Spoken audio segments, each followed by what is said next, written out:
Halo, selamat malam. Terima kasih ya sudah bersedia meluangkan waktu. Saya senang bisa mendengarkan ceritamu. Apa kamu mau berbagi sedikit tentang yang sedang kamu alami? Halo, malam juga, Mas. Saya lagi agak sedih sih, karena baru aja putus sama pacar saya. Hmm, maaf mendengar kabar itu. Kalau boleh tahu, apa yang terjadi? Sebenarnya, kalian pacaran tuh belum lama. Ya, baru sekitaran 3 bulan lah. Tapi orang tua saya tahu, dan mereka langsung marah. Mereka bilang saya belum boleh pacaran karena masih sekolah. Harus fokus belajar. Akhirnya saya terpaksa mengakhiri hubungan itu. Sepertinya itu keputusan yang berat ya untuk kamu. Banget, Mas. Saya tuh masih sayang sama dia. Rasanya tuh gak adil buat saya. Saya nggak bohong-bohongan kok selama ini, tapi tetap aja dimarahin. Sekarang saya ngerasa sedih terus, dan di sekolah juga jadi nggak ada semangat. Hmm, saya bisa sih rasakan bahwa kamu sedang menanggung rasa kecewa dan kehilangan. Kamu juga merasa seperti tidak dimengerti oleh orang tua ya? Iya mas, betul. Mereka nggak tanya perasaan saya kayak gimana. Langsung melarang dan minta saya buat putus. Saya ngerti itu karena mereka sayang sama saya. Tapi rasanya kayak semua yang saya rasain nggak dianggap gitu loh. Saya senang kamu bisa mengungkapkan perasaanmu sejujur ini. Menyimpan rasa seperti itu sendirian tentu melelahkan. Kalau kamu ingat kembali, hal apa yang paling membuatmu sedih dari putusnya kamu sama pacarmu?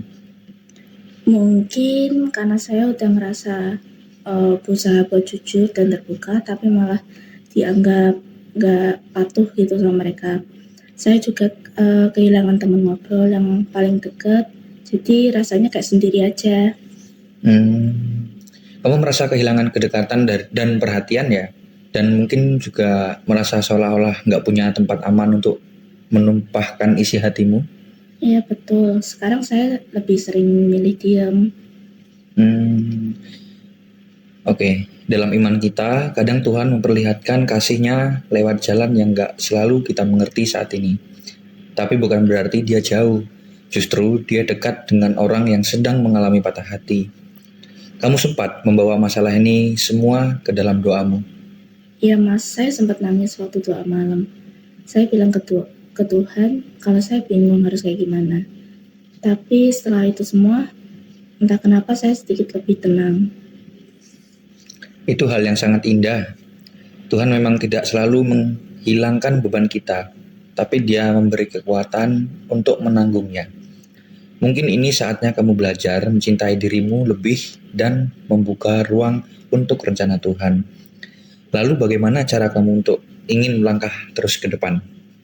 Mungkin saya mau coba buat ikhlas dulu, terima semuanya.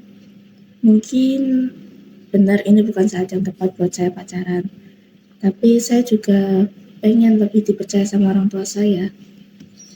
Itu niat yang sangat dewasa. Kamu tidak menolak perasaanmu, tetapi juga belajar menerima realita dengan bijak. Saya bangga dengan langkahmu ini. Ingat bahwa kamu tidak sendiri. Saya percaya Tuhan sedang menumbuhkan sesuatu dalam dirimu melalui masa ini. Makasih mas, saya jadi merasa lebih kuat. Mungkin saya perlu waktu, tapi saya tahu saya nggak sendirian. Benar sekali. Jangan ragu untuk tetap datang kepada Tuhan dalam doa ya. Kamu juga boleh kok hubungin saya kapanpun kamu butuh teman bicara. Tuhan memberkati langkah-langkahmu ya. Amin. Makasih banyak mas. Yuk, sama-sama.